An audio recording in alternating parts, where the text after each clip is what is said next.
աջակցեն։ Եթե եկեղեցին մտնի այդ process-ի մեջ, Նիկոլ Փաշինյանը կասի, տեսեք, եթե բանը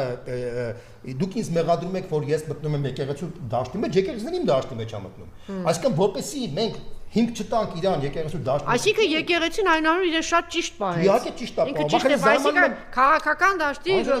զարմանում եմ, որ դուք տենց պարշի որ ճիշտ է պահում։ Եկեղեցին ուզում եք, որ ինքը մտներ քաղաքական չափ դառնա քաղաքական ուժ։ Պիտի ծաղրել է դա, գնալեք հիմարության, անմեղսունակության վերջի աստիճանն է։ Եկեղեցին իրան ճիշտ է պահում եւ հիմք չի տալիս, չնայած Նիկոլ Փաշինյանը դες խելագարվում է, ինքը ուզում է հիմք